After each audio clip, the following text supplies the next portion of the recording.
Today's episode is about a serial killer who was one of the most controversial figures in American history. From his arrest on August 16, 1975, until his execution in 1989, he became one of the most controversial figures in American history. The controversy was not due to his horrifying crimes, which included murder, rape, and decapitation of his victims, but the main reason was the sympathy of women and teenage girls towards him, as if he were an angelic singer or a handsome romantic actor. He is theater Robert Bundy, famous as Ted Bundy.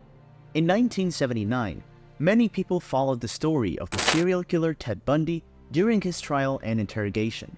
He committed a large number of murders and sexual assaults in various areas of the United States. Although he confessed to killing and raping 36 girls, the police confirmed that the number of his victims exceeded 100. Before we learn about his crimes, let's get to know his childhood and upbringing, which created an unmerciful killer. He was born on November 24, 1946, in Vermont, USA, to a devout Catholic family. According to him, in his childhood, he was a smart and shy child with no social relationships. He was raised by his grandparents, who convinced him that they were his parents and that his mother was his sister. But in the end, he discovered the truth and expressed his lifelong resentment towards his mother for lying about his birth origin, leaving him to discover it for himself. His original name was Theodore Robert Cowell, but he was named Bundy by his mother's husband. Ted was handsome, charming, educated, and very intelligent. He studied psychology at the University of Washington and graduated in 1972. In the following year, in 1973, he was accepted into law school in Utah, but did not pursue his studies there and did not obtain a law degree. Ted worked at an emergency center, where his job was to receive phone calls from people facing psychological problems, some of whom were on the verge of suicide. His task in that job was to support and help these individuals cope with their problems. His first crime was committed on January 4, 1974, when he mercilessly attacked Karen Sparks, a student at the University of Washington, in her home in Seattle. However, she survived the attack and is considered one of the few victims who escaped, although she suffered permanent brain damage from the assault. The first murder occurred in the same month but on a different day. It was a girl named Linda, a law student at the University of Washington. Her roommate woke up in the morning, and when she entered her room, she didn't find her. She thought she might have spent the night outside the house, but her parents called and reported her disappearance. The police went to her house and upon examining her room, found bloodstains on her bed, resulting from her resistance to someone. They realized they were dealing with a kidnapping crime. The police couldn't obtain any fingerprints or evidence to lead them to the killer. Her remains were found a year later, along with the remains of other women, outside Seattle in Taylor Mountain. It didn't take long after Linda's murder for the police to be surprised by the disappearance of a girl named Donna. She was a student who left her house to attend a jazz party at a university campus and was never seen again. Another report was filed about the disappearance of Susan, an 18-year-old girl who went to watch a movie and never returned. The cases of missing girls, mostly students, continued, and the police were unable to solve the mystery of these incidents. The number of disappearances increased significantly in early April 1974, when 4 girls went missing, and none of them were found, causing fear among the public. The reports of disappearances rapidly increased, and it was observed that there were similarities in the characteristics of the victims. All of his victims were slim, white, with long hair parted in the middle, unmarried, and students aged between 18 and 22. The last time they were seen was always at night, leading the police to believe they were dealing with a serial killer. Security was able for the first time to gather some evidence. Several witnesses confirmed being present at the locations where 2 girls were abducted simultaneously.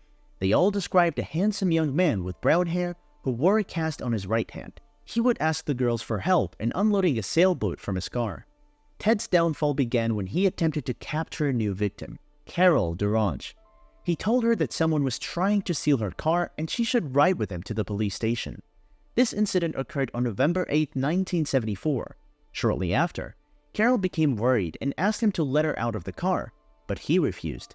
After driving a few kilometers, he began to handcuff her with iron, and he almost succeeded in killing her, but she hit him on the head with a rock and managed to escape. She reported him to the police, and his car's description was circulated among different police units, initiating a search for him on charges of theft. By chance, on August 16, 1975, Ted was driving his car at 3 a.m.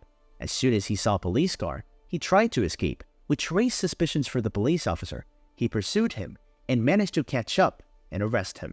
Upon searching his car, the police found some suspicious items, including a crowbar, handcuffs, a mask, a flashlight, gloves, a long rope, long stockings, garbage bags, and a torn blanket. He was arrested, but due to lack of evidence, he was released under surveillance. Despite his release, some police officers and investigators felt that his car was familiar to them, so they contacted the Washington police to find out if he was on their list of suspects in Washington. Several months after his release, he was arrested again. He was identified by Carol, the victim he tried to deceive by pretending she was being robbed. The charges were proven against him, and on March 1, 1976, he was sentenced to 15 years in prison for theft and intimidation in the county jail in Utah. The murder charges were not addressed at that time.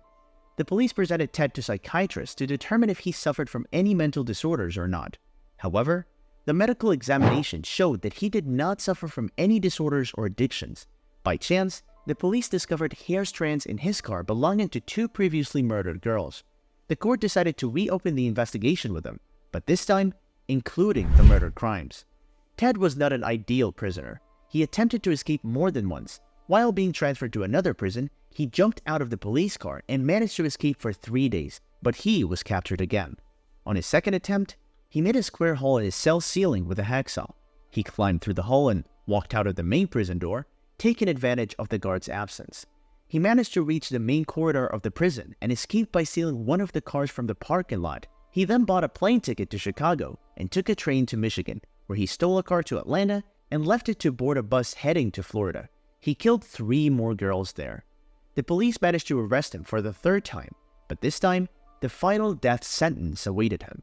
The court found him guilty of nearly 40 murders, and the verdict was issued against him in 1980. However, the execution was not carried out until 1989 because Ted managed to recruit multiple lawyers to prove that he suffered from a mental disorder, but all their attempts failed.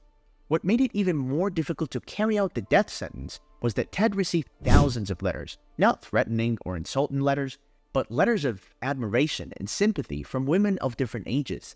He even married one of his admirers, Carol Ann Boone, and had a daughter with her while in prison, 2 years after the death sentence was pronounced. Ted Bundy received exceptional media coverage, turning him into a celebrity. It seemed as if American society could not believe that a serial killer could exist who would rape his dead victims and at the same time be white-skinned. As a result, Ted Bundy received special treatment throughout his prison term. He was allowed to speak to the media, was transferred to a larger room with better lighting for reading, and was never placed under strict surveillance. This helped increase the number of times he escaped from prison. Even the judge who handed down the death sentence to Ted Bundy showed profound sympathy and continued to console him. He praised his intelligence and cunning. The trial of Ted Bundy became an enduring witness to the deviation of the American standard of human rights and the stark discrimination against people with black skin. Ted Bundy was executed by the electric chair in January 1989 in Florida. On that day, Donald Trump, the former American president and the prominent businessman at the time, issued a statement calling for the execution of 5 individuals accused of raping a woman in an American park. The intensity of the demand can be understood when it's learned that the 5 accused individuals were black children, ranging in age from 14 to 16 years old. The same American media that granted Ted Bundy freedom did not give these children a minute to defend themselves. The media described them as animals, a term that was never used when talking about Ted. The children were sentenced to prison, and some of them served their full sentences until their innocence was proven after a full 10 years.